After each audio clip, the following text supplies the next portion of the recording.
like a lovely voice was a gift from God. Very important. To me, when I sing to God, I feel like I'm praying twice.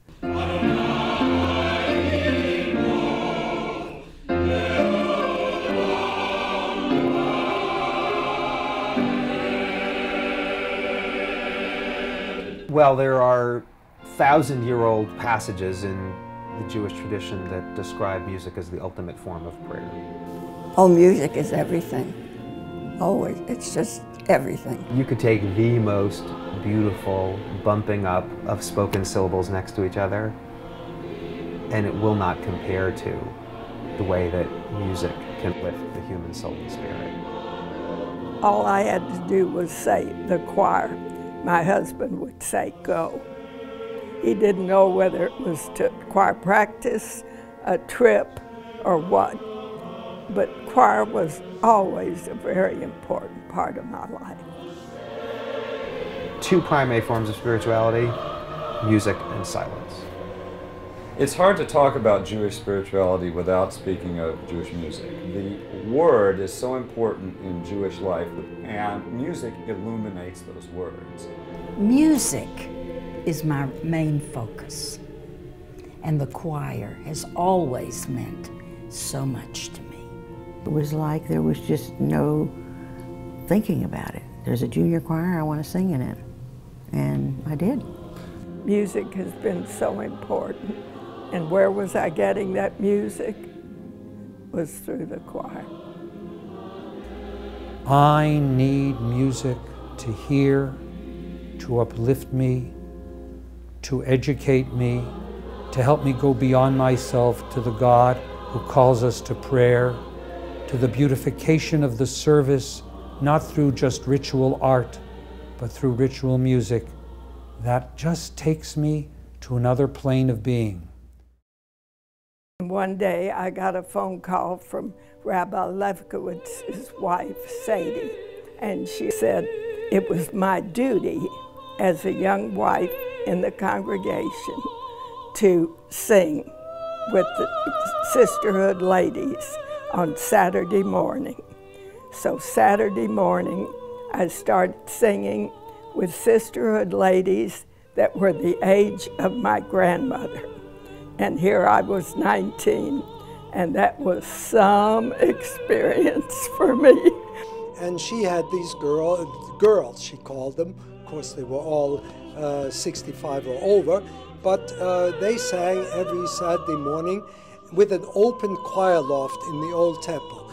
I was at the first meeting when Rabbi Olin brought Sam Adler to Dallas. In late February, I put out a call for an adult choir. There were 4 of us who met with Sam Adler. It was Carol Bryn, Myron Ball, Phyllis LeSueur, and me. And the 4 of us sat with Sam Adler and started the Temple Emanu-el Choir. And by Passover, which was at that year in April, we had enough, about 16, and we sang a Passover service. That was the extent of the choir until the high holidays of 1953. When I heard that there was a choir being formed, I said, this is for me. And from then on, we sang every Friday night service and, of course, all holiday services. I loved it because we had a great director, and his name was Sam Adler. When I think of music at Temple Emanu-el, I immediately think of Sam Adler. The most influence on me had to be Samuel Adler. And he was a joy. We were really pushed to the limits by Sam. It took us to heights that were just unbelievable. When the men would sing something that didn't come out quite right, Sam would say, "What are you men singing?" And he'd stomp his feet, like we always teased him that he was this rigid German, and he was. I had a crush on him, everybody did. all the women had a crush on him, no matter what age they were. This was the finest Jewish music anywhere. All the great composers of synagogue music came to Dallas because we were the only choir that could handle their music. Professor Adler and subsequently Simon were such outstanding synagogue musicians. I mean, they were really among the elite, most accomplished, most creative, most dynamic. And I say that because it wasn't just about preserving a heritage. These were gentlemen who were on the cutting edge of creativity in Jewish musical arts. My vision was we would do the very best music written for the synagogue in the 20th century. And we did that. We brought composers from all over. Temple Emanu-el created a Center for Jewish Music unlike any other because there was virtually no other place that had leadership of this caliber. Nowhere in North America, and I don't think that our people in Dallas even realized this, was there comparable music at such a high musical standard.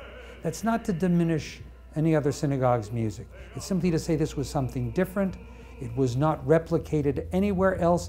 It has not been replicated anywhere else, and I am sorry to say, one of my regrets is that there is no choir like it in any synagogue in North America today. We've historically had such superb direction, and a direction that touched on what has always been a characteristic of this congregation, which is a level of aesthetic sophistication.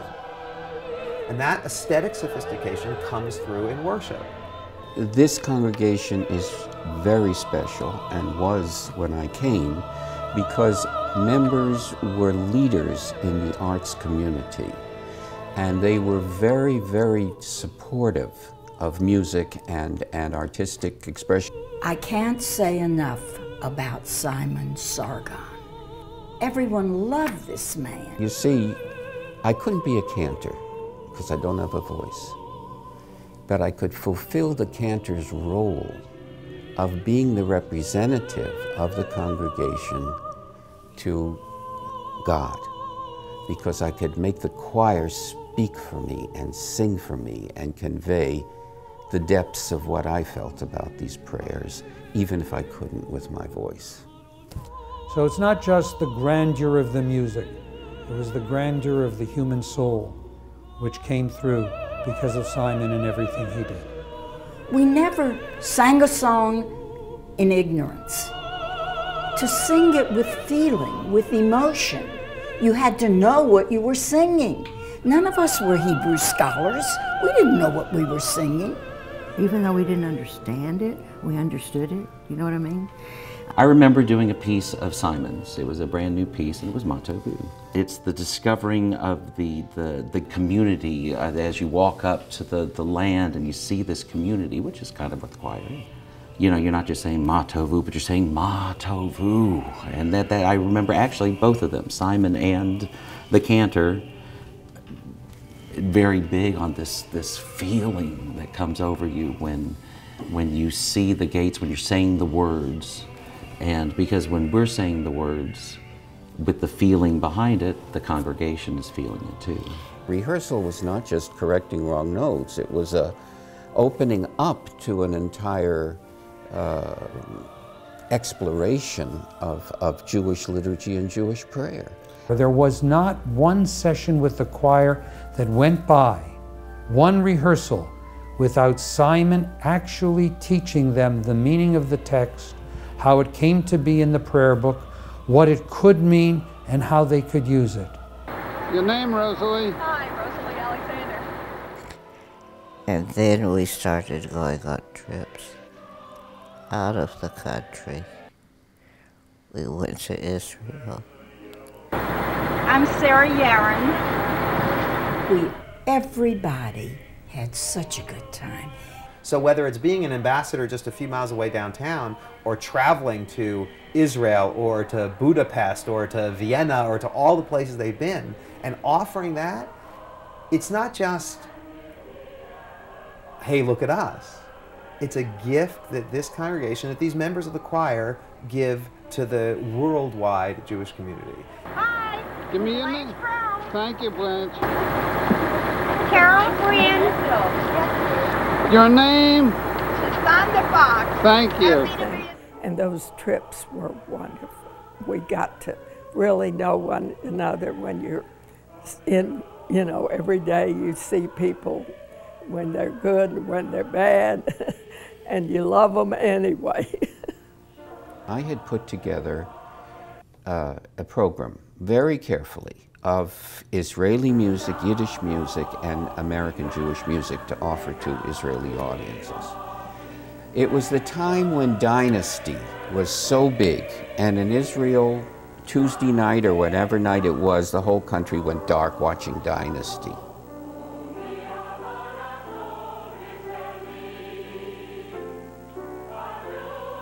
The choir was so good that when we even started desiring a way to present music for the holidays at North Park, the choir was invited to do it. And right in one of the major squares of mall filled with art, Simon Sargent was able to lead the choir in the best of Hanukkah music, including his own as well. People stopped and said, "That's Jewish Hanukkah music?" The words of the text mean, Hanukkah is such a wonderful holiday, I enjoy celebrating it, and then we count off the nights, 1 through 8. Ocho candelitas.